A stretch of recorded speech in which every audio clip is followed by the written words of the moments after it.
I was doing it as a student though too.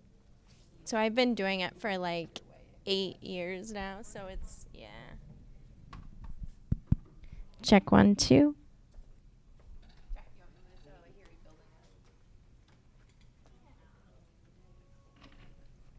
Sorry, I stole one of your tables. Oh, that's okay. You always get a table. And I forgot a tripod, so we're gonna use books today. I did not even notice that. Oh, good.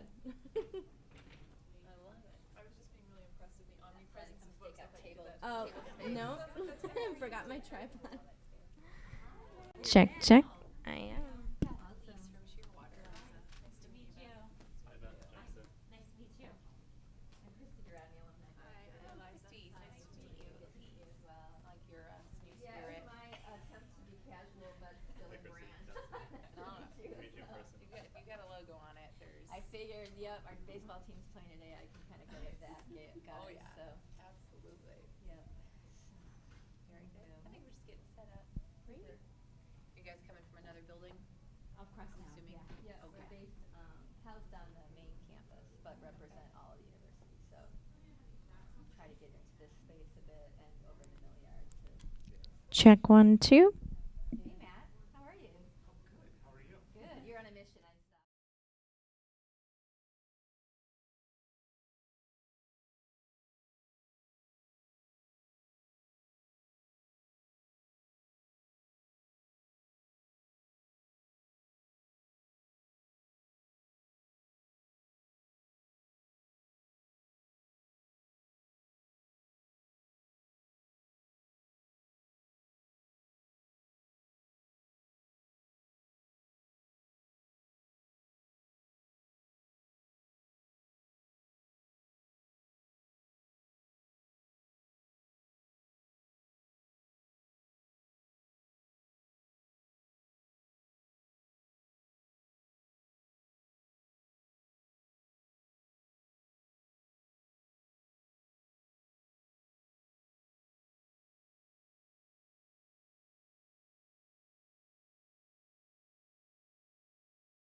spot? All right, thank you all for coming today. We're going to get started now with our fourth and final mentorship tool demo. Today we have visitors from Shearwater here to talk about their platform. And as always, if you have questions, yell them out. Use that cool cube thing so that our friends on the live stream can hear. And thank you again for coming up today. Yeah. All right. So hello, everyone. My name is Jackson Boyer. I'm one of the two co-founders of Shearwater. I actually want to give my team a chance to introduce themselves as well. I'm Eliza. I'm the product manager. Hi, I'm Elise Turnagel. I'm on our partnerships team. And so I know we have a pretty diverse group of folks in the room from career, alumni, student experience, FYE.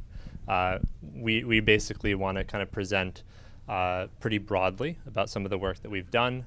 We also have some connections to SNHU as a company and as individuals, so we want to talk about that a little bit as well.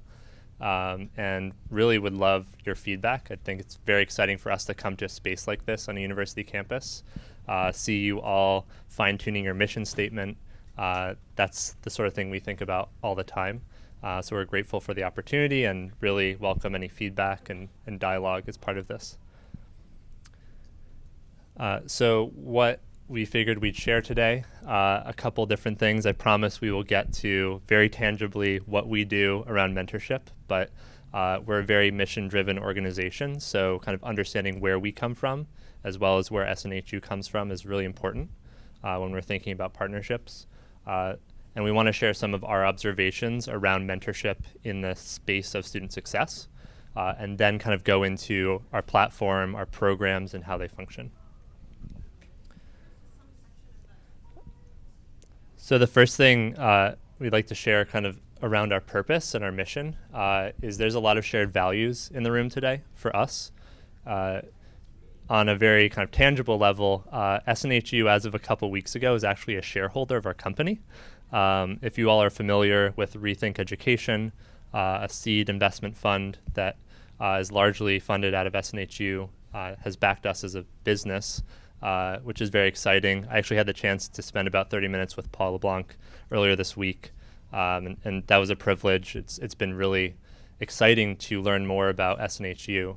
Our background as a company, we actually started doing pro bono work when my co-founder and I had a full-time job in management consulting. We were helping institutions think about new ways to support the social and emotional transition of their students into degrees. And over time, we started working with more universities that thought this model was exciting, and we really focused on bringing mentorship to students at scale. And one of the things that really resonated to us most is in SNHU's mission statement about how your success is defined by your student success. You can see in our tagline as well, we kind of recognize we're solving these very challenging problems of how to make every student successful. And that's really what drives a lot of what we do day to day. So just wanted to share that on the outset, and that's really made us very excited to be here today. So for the next piece, though, I want to actually pass it over to Eliza because she has a family member who is a student here at SNHU. So forgive me in advance, I'm not an experienced public speaker, so I'm going to be kind of awkwardly toggling around to all of you. But I'm very, very excited to be here, very meaningful for me as somebody who came into product work from the background of being a student advisor. So I spent a lot of time thinking about students' experience and thinking about students who were being marginalized by the educational systems that they existed within. I was a community college honors program advisor, so I worked with a lot of adult students who were trying to move quickly through but achieve great things along the way. International students from developing countries who were trying to justify the sacrifices their families had made to get them there, and low-income white students who had never traveled outside of Washington State, which is where the community college system that I worked was. So I came into product because I wanted to be able to create systems and to design things that took into account groups that had previously not had things designed for them. And SNHU has really shaped how I think about that. I'm excited to see Competing Against Luck, like several copies around the office. When I was thinking about how to talk to users and how to build a product and how to identify a need, the way that Christensen talks about how President LeBlanc thought about that and how he was really hearing, the voice and thinking critically about the needs of students that did not have their needs served well, and really kind of dived into that, and I was excited to see that. But from a personal standpoint, this also means a lot to me, and thinking about marginalized student groups means a lot to me because I have watched a family member of mine. So my sister is a student here currently since 2016. We call this our Gandalf and Frodo picture. She's wearing heels and I'm barefoot, so we're not that different in terms of height. But this was a really meaningful one to me. This is my graduation day from college. I've been very fortunate to have a pretty straightforward and well-supported college experience. And that has not been the case for her. And SNHU has been a big part of how she's sought to craft a way forward in a difficult educational experience that I think really illuminates how I personally and we as a group think about personalized student support and mentorship for a student like this. So just very briefly, her story started in a traditional way. She enrolled at UConn as a traditional age student. We were an out-of-state family, not able to continue paying for the out-of-state fees, so she transferred to be a commuter student at Mount Ida, living at home and trying to find a way to work full-time to start paying for that while also attending school. The program that she was studying was canceled while she was there. She's the only person I know who's had to transfer twice. And she was considering, should I even keep at this? Now I'm in my 20s and I need to work and I have a retail job. Should I maybe just stop? And SNHU presented this really special opportunity for her to try it anyway, and it felt flexible and she could do it online and she could keep moving towards that bachelor's degree that she knew that she needed to get a job outside of the retail realm that she's in currently. Life continued to happen as she was enrolled at SNHU. She experienced some really big upheaval in her life that was really difficult and caused her to not be super successful academically at SNHU, and to sort of question whether she should continue. During this time, I would check in with her from time to time. My advisor hat would come on and I would say, hey, are you checking with your advisor? What's the situation? Do you know how much you have left to do, et cetera? And she says, I've asked her advisor reaches out to her a lot, and it was a sign of the sophistication and the ways that SNHU tries to meet students where they're at.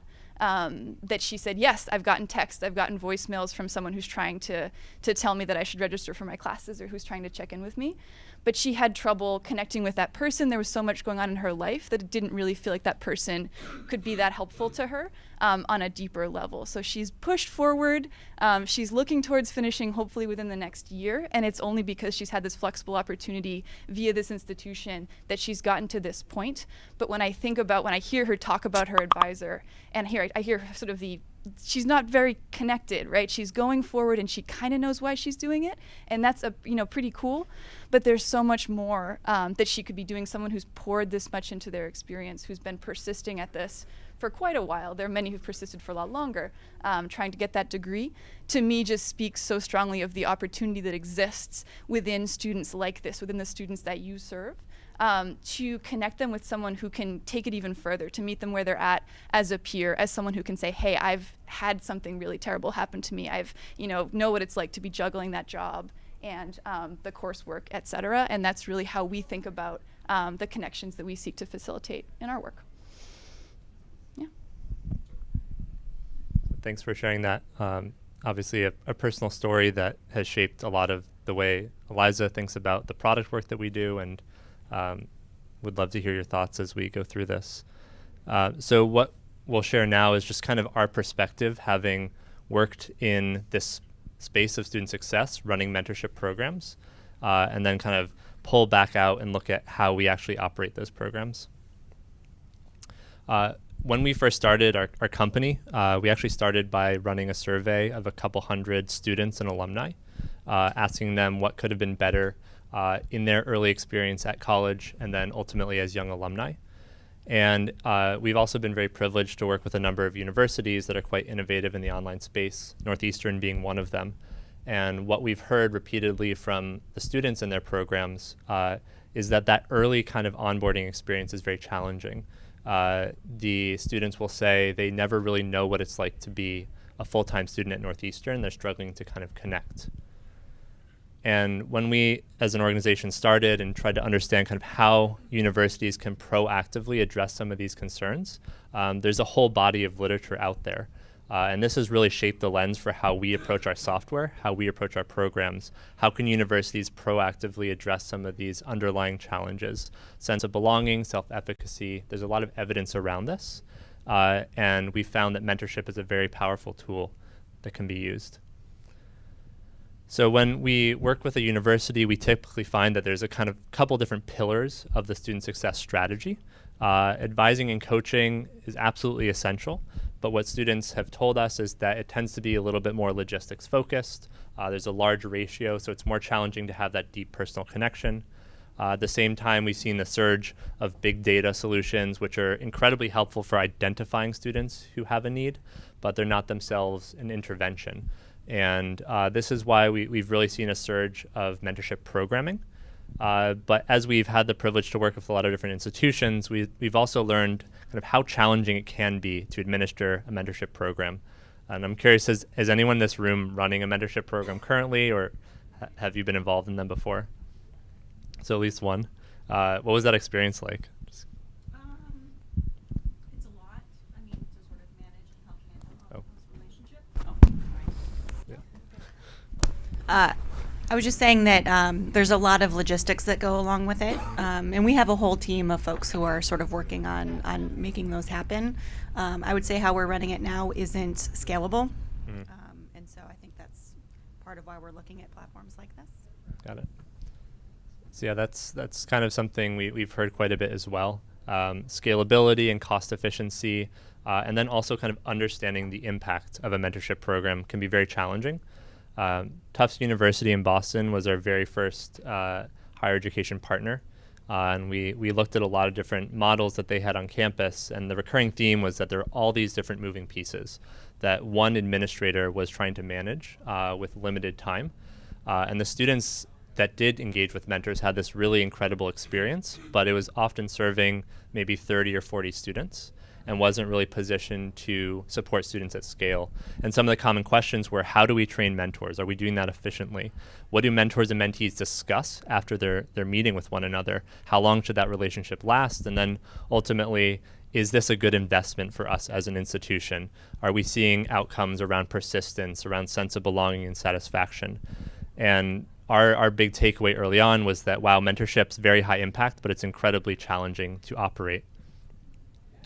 Another thing we've observed through our work is that the students who often need the support the most are least likely to kind of raise their hand and say, I want a mentor. They don't necessarily demonstrate help-seeking behavior. And we've worked with a lot of large state institutions that might have 20 or 30 different programs in different offices around campus. And they have different rates of utilization. And ultimately, when you look at the students who are participating, they are the most proactive. So we've also tried to answer this question or ask ourselves, how can we engage those students who never participate, or those who do get matched to a mentor but might kind of fall off the map? And of course, as a software company, we're also asking ourselves the question, what role does software play in this process? Mentorship is inherently a very human thing, and there's a lot of valuable tools out there already. One of the things we've heard from a lot of alumni and students in these programs is that their school often has a directory or some sort of networking platform that allows them to go find a mentor. And this can be very powerful for students who are more type A, more proactive. But we often hear from alumni that they're very excited to give back. They sign up on these platforms and then never ultimately get a student reaching out. And this has kind of driven our thinking around how to create an intentional programmatic experience that really meets students where they're at. And that's the recurring theme for us, is that students can go on LinkedIn and Facebook already. What really is high impact is when a mentor is connected directly to you in a very meaningful way. So kind of stepping back, kind of practically how we think about ourselves There's a lot of different companies doing great work in mentorship right now, but we really think about ourselves as addressing these deeper, longer relationships. There's a lot of good tools out there for flash mentorship or networking opportunities, but for us, because we're so focused on student experience and outcomes and helping every student succeed, we're trying to address the challenge of kind of ongoing support, deep relationships that persist beyond one coffee chat or phone call. So before I go into actually what our tool looks like and how we run these programs, I wanted to share a couple different successful models. Another thing we've recognized over the years is that there's really no one way that we see in universities successfully deploy mentorship. We obviously have a lot of best practices in our model, but we've worked with schools like Northeastern that are looking to scale these programs to thousands and thousands of students. We've also worked with state schools like Indiana, where they're thinking very programmatically within one department or one college. How do we better support our underrepresented minorities in STEM programs? How do we create a mentorship experience for new freshmen that addresses mental health challenges? We have experience running these types of very targeted interventions, as well as thinking about mentorship at a very large scale. And we recognize that every university probably has different goals. So we're not really a company that just provides the software and walks away. We want to think tactically and strategically with you all about how to best deliver a program to achieve a certain outcome. Any questions around this before I go into? Okay. So I'll now just share a little bit about what these programs look like in practice. So thinking about us as an organization, there are two kind of key pillars of the work that we do. One is a platform that really enables this type of work at scale, and we'll show you what that looks like. But then something that's, I think, a little bit unique about us is that we actually have a team that helps our partners run these programs at scale, thinking about how to recruit the right mentors, how to train those mentors with a human touch, how to design content that's relevant to the students and the mentors as they go through this journey. And we provide both of those in all of our partnerships. At a very high level, these are kind of the 6 core things that we provide. On the left-hand side, this is more of the team and operations component, the mentor recruitment, the training of mentors, the matching of mentor to mentee in a relevant way. And then on the right-hand side, this is the tools, the scalability, creating content that's relevant across different student learner groups, having the ability to assess and track over time, and ultimately making these programs more cost-effective. Are any of these more interesting to anyone in the room? I'm going to go through each of them, but if you all have some questions, having looked at a couple different platforms, I'd love to go in more detail if it's helpful. All of them? Okay. Well, we'll definitely touch on all of them. So I'm just going to walk through what a partnership typically looks like for our partners. The first thing we try to understand is what type of mentor network do we want to build? We've had experience working with a lot of different profiles of mentors, and we understand that a student peer mentor is very different than a young alum, who is very different than a more distinguished alum, which is very different than an employer that might be looking to recruit students that are mentored in these programs. So in any partnership we develop, we want to understand how to build this mentor network, what's the complexion of it, and we have a lot of templates around marketing to those different constituents to get them engaged in mentorship. On the student side of the equation, we're also thinking about how to thoughtfully integrate these programs into the student experience. We have a lot of partners who are really thinking about how do we engage students as soon as they put down a deposit on their program, whereas others will be thinking about how do we engage sophomores in their second year or graduate students as they're thinking about life after their degree. And what we do is think about where in the student life cycle this is relevant and then design a way so that these programs can really come to students when they need it most. For programs where that's really pre-arrival in a residential experience, it might be when students put down their deposit, they will, as a next step, be introduced to this program as a required part of orientation, which will really optimize for the most numbers of students signing up. And again, we're really thinking strategically with our partners about where to introduce this. Perhaps our most relevant partner, Northeastern, with their online learners, they've offered this across all online students in the College of Professional Studies, which is about 8,000 students. They have different messaging they push to different groups. If they're underrepresented students, if they're at risk, if they are new versus a second or third year student. And we help them push that messaging to kind of maximize the number of students that will sign up.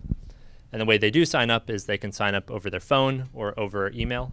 It's quite straightforward. We try to reduce the amount of friction between signing up and then getting matched to a mentor.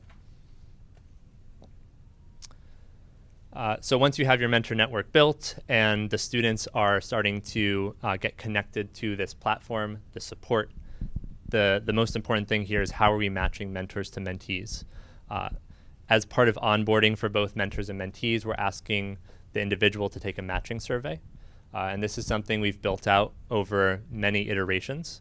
When we first started, we looked at Big Brother, Big Sister. We looked at online dating, all sorts of different algorithms that were suggesting the best match profile. We've also looked at the body of literature around kind of what types of relationships lead to the best outcomes. For the mentors, we're trying to gather different traits that they have, different life experiences that they've had. And then for the mentee, we're really trying to give them agency over who they're matched with. So if they're coming from a single parent household or they are a first generation college student, they might want a mentor who has a certain experience, and we want to do the best that we can to ensure that they're matched with a mentor like that. Yeah. I would just add that this is a good opportunity for us to kind of destroy assumptions that we might have about a student and their identity or how they see themselves or what's important to them. We've, for example, had some schools that thought, well, you know, we should maybe match people based on the same gender, but then there have been people who really want someone from a different gender based on something specific to them, or they want to be matched based on something quite unique. So this has been a really interesting way to learn about the students and to make sure that they're seen, they know that they're seen as individuals, not as, you know, one particular tag or label that may have been put on them. Yeah, so a really tangible example of that is with international students, the assumption is often they want to connect with someone from the same country who speaks the same language. In many cases, we find international students want to be matched with a domestic student who might have studied their language, but actually can be a way to better engage with the culture that they're studying. And the way we think about this with our partners as well is we want to understand what is the goal of the mentorship program that we're running. Is it to improve persistence? Is it to create career relationships? And we take that information and integrate it into the matching process. We have some schools of music that might be matching based on an instrument. All of this can be fine-tuned to achieve the outcomes that we're trying to achieve with the program. So another relatively unique component of what we do that's not just software is the training of mentors. We've done a lot of research on what happens when you connect a mentor to a mentee without training, what happens when you do intensive training, what happens when you do half of that training. We do a lot of this type of A/B testing, and one thing that's been very consistently clear is that a mentor who is not fully trained and ready to be an effective mentor is not going to be as high impact when it comes to helping the student be successful. And we have designed an online training process that kind of has three different components. One is a webinar that our team hosts on behalf of the university, where we talk about things like self-efficacy, what to do when your mentee expresses a concern that you don't feel equipped to handle. For example, something around mental health. In addition to that, we also have videos and quizzes that the mentors will take. And when you think about deploying these programs at scale, for a school like Northeastern, we have thousands of mentors and mentees going through that process. It allows us to identify which mentors are really committed to these relationships and which mentors are ultimately going to be most high impact in the program. Once the mentors are trained and the mentees have been onboarded, usually within 1 to 2 weeks, we try to really decrease the timeline from a student signing up to getting matched. We're facilitating the connection. And what that feels like for a student is both a text message and an email introducing them to their mentor. We do our best to explain why that individual is matched to their mentor, and then we give them next steps as to how they can kind of continue this relationship. And I talked a lot about how we're trying to really create these long persisting relationships that lead to better outcomes for students. One of the way that we've done that is by crowdsourcing discussion modules from some of our partners. For example, when we first partnered with Tufts University, we were trying to engage a population of low-income first-generation students. And we recognized that in a very privileged environment of a selective private institution, there were a lot of conversations that they needed to have to help them feel like they belonged. So we designed discussion guides for mentors to work with mentees to help them feel like they really belonged at Tufts. And that's just one example of something that might be available to a mentor to kind of guide their relationship. And tactically, the way that we use this with our partners is we might line up a certain number of modules as recommended for the beginning of a relationship. If it was a residential program, it might be welcome to the local area. What does it mean to go to SNHU as a residential student? If you're an online student who identifies as first gen, what does it mean to be a first gen online learner in an SNHU program? And we can line those modules up. I'll show you what this looks like from my view as a mentor in a little bit, and really ensure that the right conversations are happening to achieve the outcome of the program. And throughout, mentors and mentees have access to this kind of database of modules that they can use to kind of be a playbook for how to break down those initial walls in the relationship and build something much deeper. Another thing that we've learned having run so many of these programs is that mentors often develop a very kind of deep sense of what their mentee needs, oftentimes even deeper than advisors. And in some cases, they're exposed to information that would be really valuable to the institution. When we didn't have some of these features, the mentors didn't really know what to do with this information. Sometimes they'd be sending an email to an advisor. Sometimes they wouldn't even know who the advisor was. So what we've done over the last year is really invest in text messaging, bringing this kind of channel of communication to the mentors. So if a mentor recognizes that their mentee is having financial aid challenges or going through family issues, and they feel like the student really needs extra support that I'm not equipped to give, they can chat with a chatbot that we've developed and kind of pass that information to the administration. We also try to make relevant contact information available on the platform so that mentors know how to kind of shepherd this information. We call it insight flagging.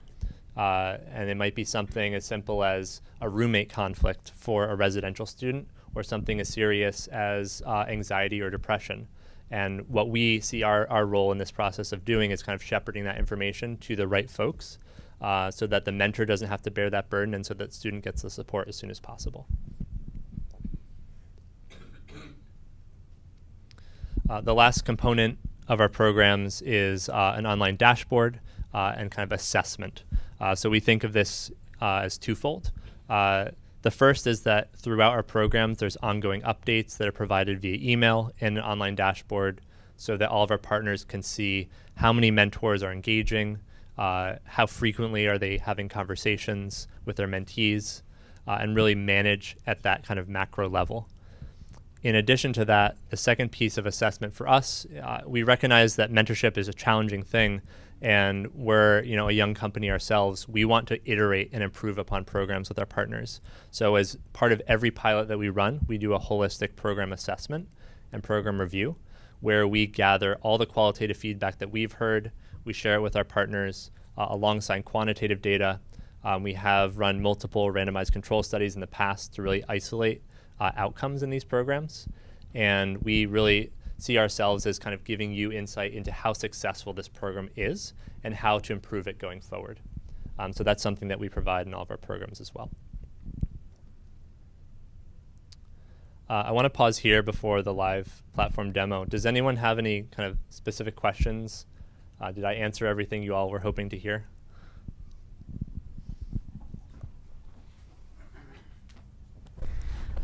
Can you talk a little bit more about Indiana University and how they were running multiple unique programs sort of out of the platform and how that works? Definitely. So that's actually my alma mater, which is always exciting for me to talk about. We have 3 different partnerships with IU, one out of the Kelley School of Business, one out of the School of Global and International Studies, and one out of the Center of Excellence for Women in Technology. All of those programs have very different goals. And there is kind of a distinct stakeholder within each of those departments or schools who has kind of an administrative view from the technology perspective, but is also working with us to develop kind of a unique intervention. So for the Kelley School of Business, they're a very kind of high stress, selective environment. They had a lot of challenges around mental health. So we help them engage upperclassmen to be matched to incoming freshmen to be kind of more of a support figure around mental health. For CWIT, the program focused on women in technology, we help them recruit alumni who were in technology companies and connect them back to women as well as women of color specifically within IU, because the persistence rate within STEM degrees was 10% lower than their male peers. So again, this is a very different type of intervention, a different type of program. They knew that alumni would be an incredible role model for those women, and they wanted to connect them to kind of think beyond their degree. And that program primarily engaged juniors and seniors at IU. And then the School of Global and International Studies was actually very focused on pre-arrival preparation. So students who had not yet arrived in Indiana, they wanted to engage them as soon as they put down the deposit to reduce melt, as well as kind of be a more cohesive first-year experience. So what that meant is that each of the deans or directors that we were working with, they had a unique cohort within Indiana University that might have slightly different content or slightly different messaging, but it was all administered through the same platform. I have a question. Wondering if you can just talk a little bit more about the setup process, specifically as you're developing all these resources and the discussion guides and things like that. What kind of input, what kind of opportunity we have for input in developing that so it's customized? Yep. And then what sort of resources you need? Yeah, so the question around implementation, it's really a spectrum of time that can be committed by our partners. We work with a lot of schools that have no time. They want to run a large-scale mentoring program and spend 1 hour a week on it. And we're very capable of working in that environment. We're also capable of working in an environment where there is a committee of folks who want to comb through content and think about how to make it most relevant to their students. In most of our experiences, we're running a pilot that's kind of a hybrid of that, where we're trying to test and kind of show efficacy before going much deeper. But what we do in every case is kind of show our library of modules, show the way that we communicate with mentors and mentees, and basically allow our partners to give feedback and make sure it makes sense for their community, and then move forward from there. We do have schools like Northeastern where, 2 years ago, this was our first time serving online learners. So we created new content that was relevant to their online learners so that mentors and mentees had the right discussion topics. So it's very flexible, and we just really want to understand how much capacity our partners have to give, because oftentimes, they're an assistant dean who has a ton on their plate already and has maybe 1 or 2 hours, and they really want us to run with it. Thanks.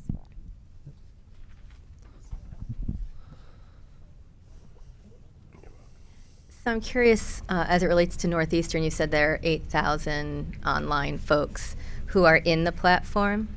And can you talk about activity, like what % are actually using it as opposed to in it?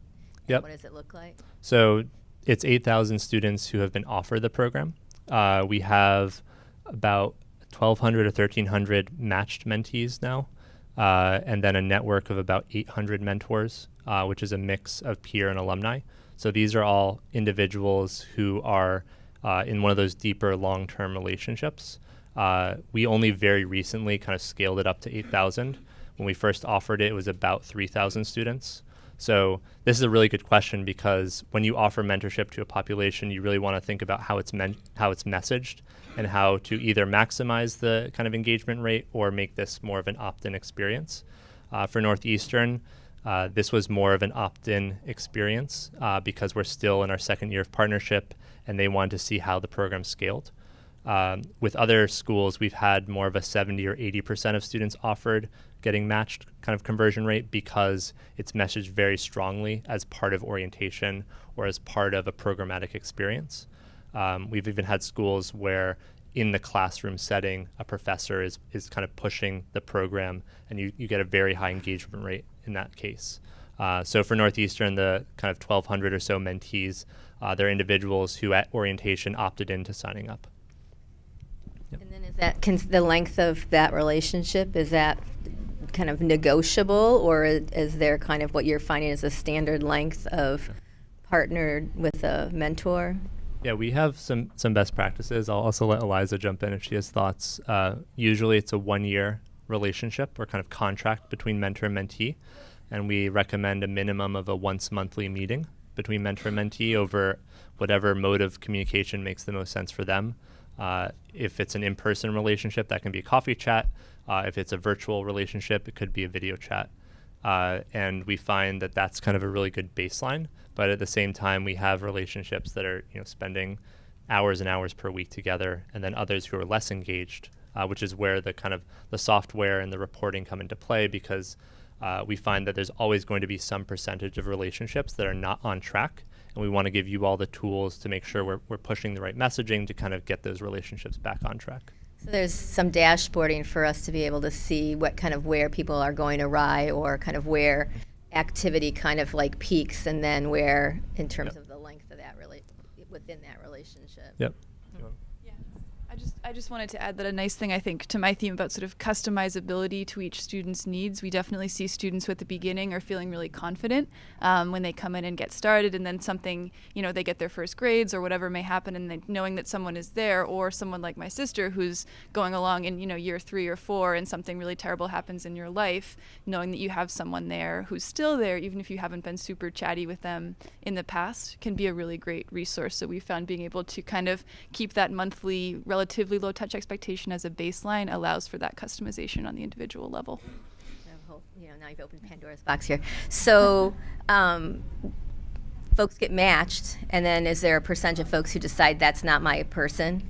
And do you see much in terms of changing that? I mean, given the pace at which our terms happen, there's a climate of change or transition. So it feels like almost a contradiction in terms of the length of folks even looking that long into. I don't know if it's a year or how long the relationship is, but it would be something I would think we would want to look at in terms of how our students move through their experience. Yeah. So definitely we have cases where mentees will want to be rematched to another mentor, and our team is kind of handling that help desking, if you will. So there'll be inbound requests saying, hey, I haven't gotten in touch with my mentor. What should I do? That will happen in a minority of cases, because we're also making sure that mentors who do get matched have gone through this training. They're very prepared and highly engaged. And then, you'll always have the mentees who might want to opt out of the program because they have too much going on in their life. So again, we're kind of managing that messaging to be consistent with the goal of the program. I'm just going to add one thing. I think we found that preparing the mentor to act like concierge sounds too servicey, but like someone who guides the student through lots of different resources as their life changes and as their needs change, has helped with an issue of like, maybe this person's no longer relevant, or this person isn't in the exact, major that I wanted, or I changed my career, field. I want to now get help with that, and sort of seeing the mentor as a thought partner and a guide more than a person who does all things, I think feels most realistic to the mentors and helps the student through some of that change that they might be experiencing. Yeah, and so for Northeastern, they have kind of like laid out this structure where the advisor is the quarterback that's kind of helping manage the student through the logistics of signing up for class and their credit hours and re-enrollment and so on. But the mentor is also this consistent force that is there to jump in at the right times. And so for Northeastern, it's been really important that those insights the mentor is finding are also passed to the advisor, so they can be on the same page and kind of be a team of folks that are helping the student as opposed to in a silo.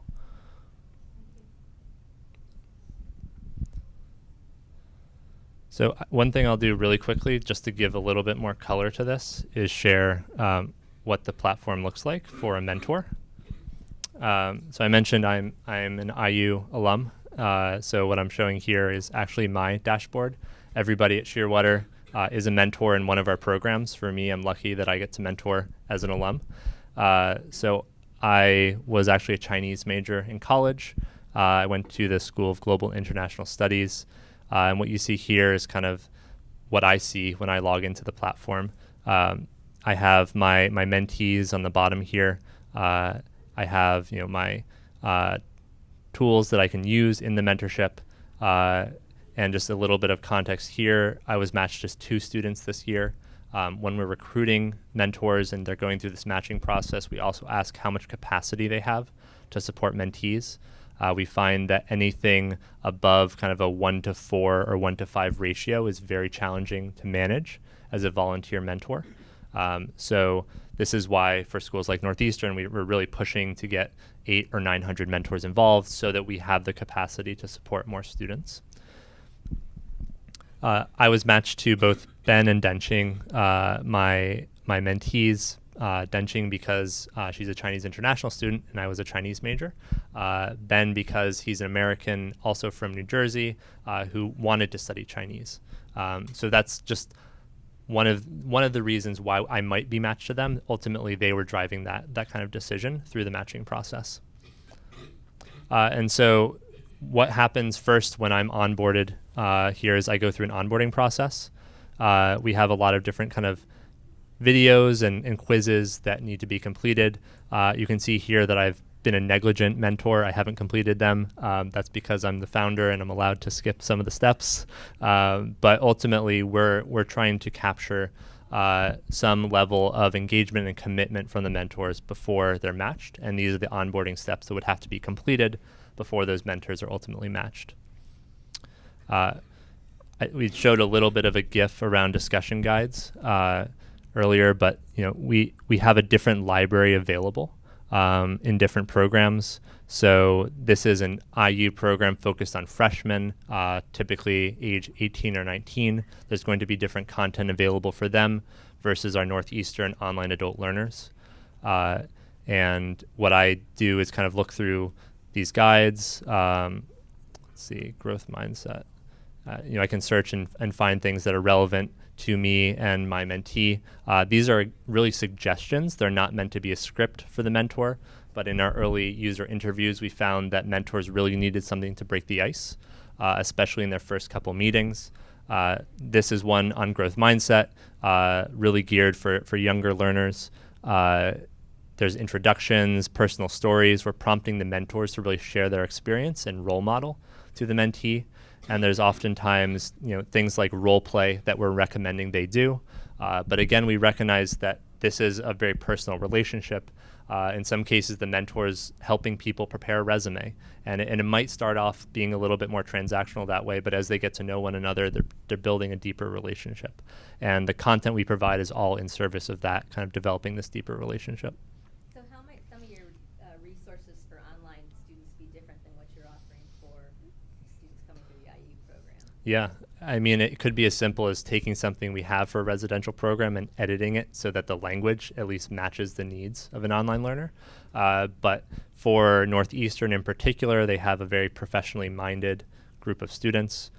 We had more content around how to think about their career trajectory, how to think about managing their full-time job, their family alongside a degree.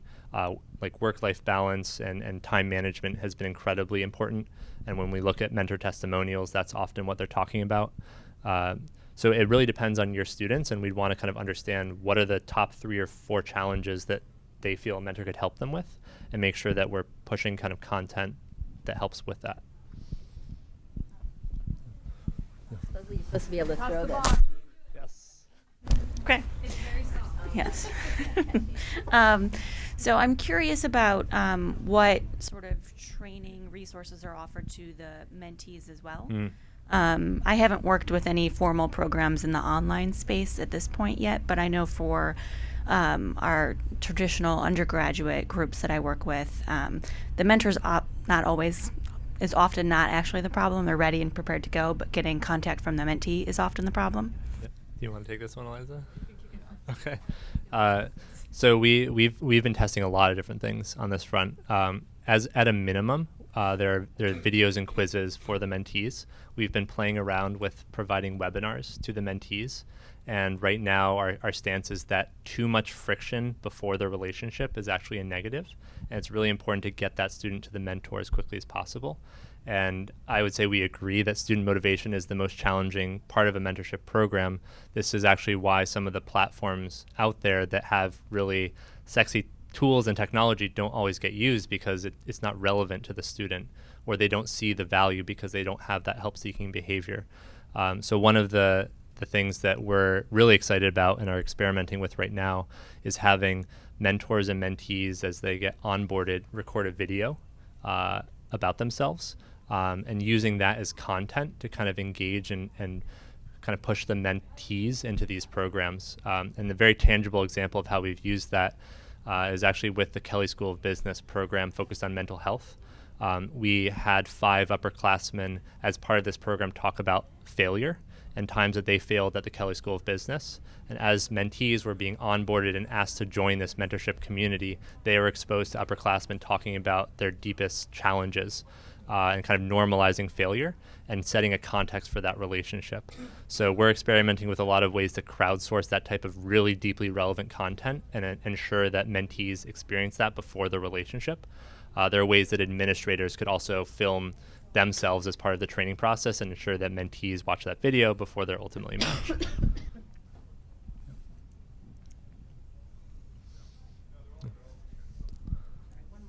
Yeah.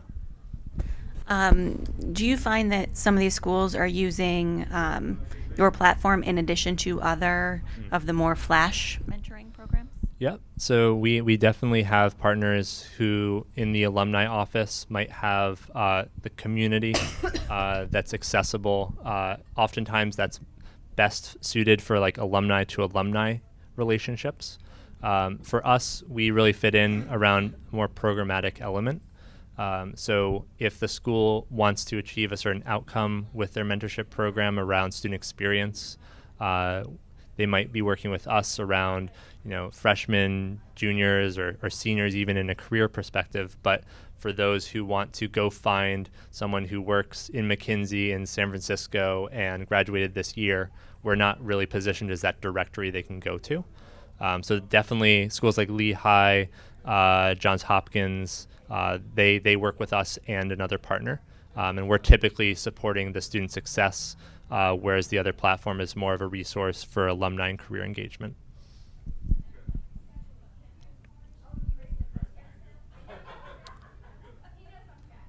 So let's see. The last thing I just wanted to add, and then definitely can take more questions or share more here, is how we think about partnership. I would say for Eliza, Lisa, and I, like the most exciting thing about SNHU, and I've heard this from Brian Fleming as well, is that SNHU pushes their partners really, really hard, pushes them to their limits. That is exactly what we're looking for. And I think because of this shared mission around student success, and I think SNHU has this understanding that this is not an easy problem to solve, we would be very excited to engage with you all because we recognize you would push us to our limits and push us to achieve outcomes all in the interest of student success, which is very important to us. When we do pilot, we like to think a little longer term, think about learning and testing together. Every school we've worked with is special in their own way. So we do things like staged rollouts, launching to a couple thousand students and then growing from there over time, measuring relationships, doing things like focus groups. These are all things that we would love to build into a collaboration so that we're making sure that whatever we do is ultimately helping the end user, the student. So just wanted to share that. And if my colleagues want to add anything more, happy to take more questions as well. Yep. Thank you. See, now you know I had you sit here.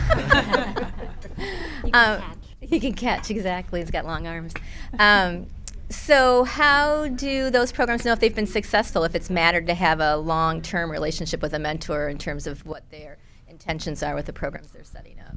Yeah, I think it comes down to how we define success. So for some schools, that could be student satisfaction and NPS surveys that are being measured, treatment against a control group. It could be persistence, so re-enrollment rates for students who participated, and even looking as minutely as for students who had 3 sessions with their mentor, how much more likely were they to persist versus those who only had 1 versus those who had 13. We've done a lot of kind of deep dives on that data to understand in a pilot whether we're being successful. and we really want to be held to that standard. But I think what matters most is how we're defining success. And for some offices, it's the qualitative feedback of did the mentor help a student think about their career path in a thoughtful way. So I think we'd first ask you how you'd want to define success, and then we tell you this is what we've seen in those areas and what we could probably produce, and if we can kind of push the limits and think if there's even more that we can do. Just wondering if you could talk a little bit about the kind of the back end, the integration with systems, data systems, and that sort of thing. Yep, always important questions. So I will say that in most of our pilot programs, we're not looking to do like a deep integration simply for the purpose of getting a test done and not having it be a huge burden on our partners. But with schools like Northeastern, Salesforce integration is like definitely on the roadmap because we're now at a point where we've proven efficacy around retention and persistence. With others, we might be looking at Canvas and things like that. Are there particular integrations or questions that you would have? No, it's just kind of a general question. I mean, we use, we're obviously moving to Salesforce for our CRM for the university. I'm from the alumni and development team, so we use Razor's Edge. Yep. So we have data basically coming from a lot of different places. This would be another place that would have data. So just kind of wondering, how that works for your other partners. Yeah, so I think to the extent that having data in a Salesforce dashboard helps advisors better support student success, like it makes a ton of sense for us to be passing that data and integrating with Salesforce. I think the question is which of these systems are most important for you all to integrate with and creating a roadmap so that we can build that. But it's something we're committed to doing, definitely. I have a question about multiple programs. So you're saying at Indiana you have 3 separate programs that are running. How do those look on the platform simultaneously? And if you're tapping into an alumni base, how can you be sure that are alum in multiple programs? Are they, how many touches are people getting in that piece of things? Just to kind of have that consistency. Is it all under one umbrella, or do they exist kind of in parallel with each other? Yep. So what we typically do is provide like login credentials to any administrator who could benefit from seeing the data, so we don't skimp on that front. And what it would look like is multiple programs within the administrative view. So if I'm an Indiana administrator, I could go in and click into the Women in STEM program, click into the Kelley School of Business program. I would see all the mentors and mentees in that program, the engagement over time. And there are different kind of privileges we could look at providing depending on who you want to see what data. But typically we're trying to make it pretty broadly available.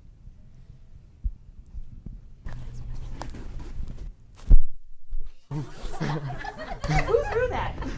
Tracy. You're supposed to hand it to Jazz. I was trying to take the load off.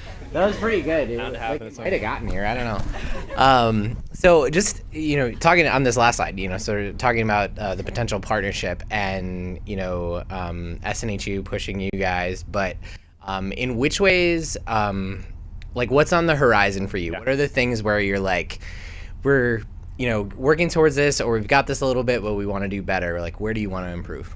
Yeah, I think the underlying theme across all of this is this question of student motivation. How do we best support students in the experience they're having in an online environment? And for us, the work that we're doing around this crowdsourcing of content to better motivate students is a good example of that. We've had a lot of success with the students who do go through these programs, but we also recognize that there's always a population who we want to better engage. And no matter how we're thinking about it, whether it be career or pre-arrival or ongoing support, we're going to be thinking about how to engage as many students as possible. Something that is kind of on the roadmap for us, though, is thinking about how to not just support persistence, but kind of support students in more of a career preparation capacity. We have a lot of partners who have a vision for a multi-tiered mentoring model. Northeastern is the foremost of those, where they are matching their incoming freshman with a peer mentor. When that freshman becomes a sophomore or a junior, they're then getting connected to an alumni mentor. When they are in their senior year thinking about job opportunities or going through co-op, they might be getting connected to an employer mentor. So we've built the framework for the peer and alumni piece really well. We're thinking a little bit about employer over the next year or two, but really helping students develop this almost board of advisors so that this network is able to serve them when they need it most is something that we're thinking a lot about. The lens we look at that through is kind of this programmatic lens. We don't see ourselves going and building that kind of directory of mentors for the mentee to go find the mentor because we're not confident that the mentee would use it. What we want to do is identify the right mentors, make sure they're trained, and bring them to the students at the right time.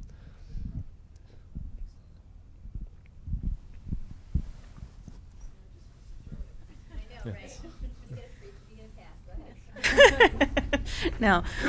So I'm not sure we quite got to maybe some of what Beth's question was around running programs simultaneously that may have alumni who might be interested in both in two different pockets or two different programs.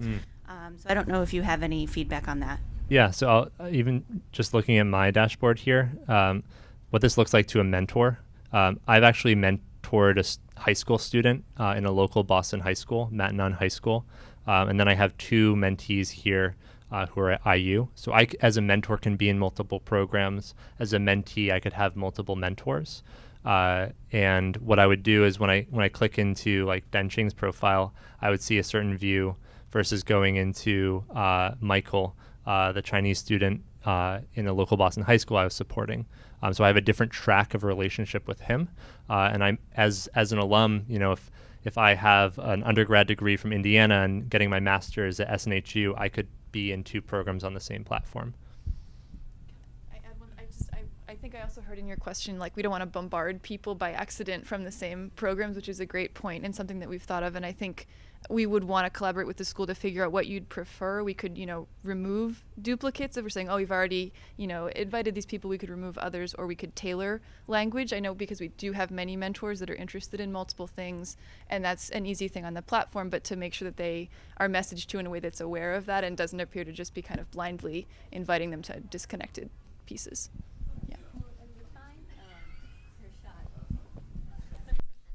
Nice up close. So one of the benefits we have certainly of having such a large online population as well, matched equally to what our alumni community is leveraging all talent, right? So being able to be both a mentor and a mentee, to be a student and be able to be a mentor to other students. And so do you have the ability to have multiple roles? Yes, we do. So one example of how that's been implemented at Penn State, they have a program called Fast Start, which is for underserved first-generation students. Those students, as part of their freshman year, get matched to both an alumni and a faculty mentor. Those are both different roles on the platform that might have different discussion topics.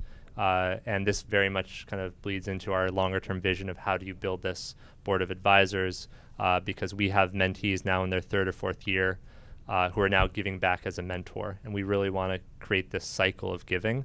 For us, one of the metrics we're even going to be tracking internally is what is the rate at which mentees volunteer to be mentors. And we see that already in our online student union, if you will, SNU Connect, of folks who've graduated but have been engaged in either learning communities or peer leadership roles or whatnot, and have just continued to hang out in the platform because there's an affinity there. There's not really a structured role per se, but it definitely speaks to what you're talking about, and it's something we want to be able to capitalize on, having them have opportunities to have a purposeful place in the community. Just add that we've often seen that former mentees make the best mentors, particularly when we think about these problems of student motivation and how to cut through really sophisticated BS filters that many, particularly adult students or people who've had a circuitous path to a degree have. And so to hear from someone who said, yeah, I remember that feeling of like, why is this useful? When I got invited to do this, here's where I sort of changed my feeling about that. So when it comes to the relationship within the mentor and the mentee, how are you guys establishing the accountability between both of them, and who is actually driving the conversations within the month-to-month sessions? Yeah, so we do give best practices during the training process as to how mentors can best kind of facilitate these dialogues. So the mentor is very much the lead initially, but we've seen that as those relationships develop, the mentee might be really driving the conversation more. The way that we kind of assess the connection over time is when mentors and mentees meet, we'll prompt them with a quick feedback survey over text message, asking how is this relationship going. We might ask them to give a score 1 through 7. And if they give a low score, that kind of elevates this particular relationship to the top of the queue for us to understand what's happening here. Do we need to consider matching the mentee to another mentor?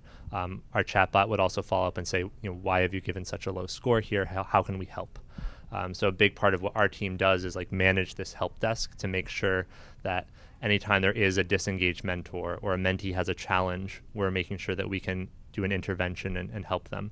And the way we monitor that is by asking these questions on a recurring basis. So my second question is, when it comes to triggers, worst case scenario, what happens when the mentor and mentee haven't met 1 or 2 times? How are we tracking those? Yeah, so that our system is kind of tracking that engagement over time, and will trigger an outreach via text message or email to the pairs who are less engaged. And we actually have a point in time where we say, okay, we've reached out a couple times and they're still not responsive. We're then going to consider rematching, or kind of almost assuming that this relationship is no longer happening. Do you want to add anything to that? No. I would just add that it's a little bit different if there's a challenge with a mentor being unresponsive versus a student being unresponsive. We don't ever want to take a mentor away from a student, but we want to be really vigilant. If there's a case where a mentor goes MIA, then we're very quick. We have a quick system to check in with the student, see what's going on. We don't want them to feel like they've been left at sea. So I would just distinguish between the approaches for those 2 sets. And so when that happens, what does the communication look like? When the mentor is MIA? Either or. Yeah. So we check in with them. We start with a pretty low touch. It depends on the situation, but the general rule is an email and a text message saying, hey, how's it going? That often the text message usually works pretty well to find out what's happening. We would escalate if we don't hear from them. We may proceed to an unmatch if we haven't been able to reach them, but that's fairly customizable on a case school by school basis in terms of preferences. Yeah. Can you guys talk a little bit about your company and your human resources versus your automated resources? I'm really interested in how much, like, the help desk and the chatbot seem to be automated but personalized versus when it needs to be elevated to a human, just what that sort of looks like. Yeah. So for us, the technology is a very key component here. We have one dedicated program manager that works with each of our partners, who is kind of the human and implementation guide when we're thinking about what content to develop, how to message the program to mentors and mentees. And then we also have what we call our mentorships team, which is an internal team. All of their KPIs and goals are around mentor-mentee engagement across our programs. And those are the people that run the mentor trainings. Those are the people that respond when the automated chatbot is not actually getting to the answer the mentor or mentee needs. So we have a process of escalating those questions to the internal mentorships team when a case is more extreme. Do you have a sense of like what percentage of cases are escalated internally? I'm not sure that I Yeah. could give a good estimate. Maybe 20-25% or so. Yeah. This is something we're working on. The mentorships team is I talk to them a lot to find out kind of what are the things you're doing over and over again that maybe we could automate but that wouldn't feel weird. And they're really good at feedback on the weird. We don't want to put students in a situation where they're talking to a weird robot that doesn't understand what they're saying. So we always try and find the right place there, and it's an ongoing learning. But yeah. Yep.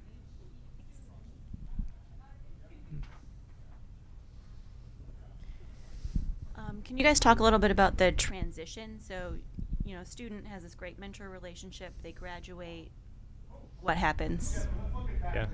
So the relationship's technically defined as a year-long relationship. Yeah. So we're never formally ending it. We have mentors and mentees that continue to work well beyond that year. But the expectation at the beginning is 1 year. So we'll often like celebrate the mentor at the end of the program and say thank you so much for giving back, especially if we're doing another cohort the next year. We might want to re-engage that mentor for another mentee, and they can opt into that. But beyond celebrating kind of the end of that 1 year long relationship, there isn't any kind of like cutoff of the platform or anything like that. Do most of your programs start on we have kind of like a rolling process, so people are graduating every month. Yep. They're also entering at various points in time. So how does that sort of lay out? Yeah, we have schools that are launching multiple times throughout the year. So in a residential experience, it might be the fall cohort, the spring cohort, or winter cohort, and a summer cohort. We have other programs that are available throughout the year, and we just launch on a rolling basis. So once we have the mentor community built, we'll often find that mentees are kind of expressing interest in this halfway through the school year, or maybe their advisor says, you should consider getting matched with a mentor. They can always opt into that at any point. Our training team's still doing the trainings, and then we kind of begin that relationship.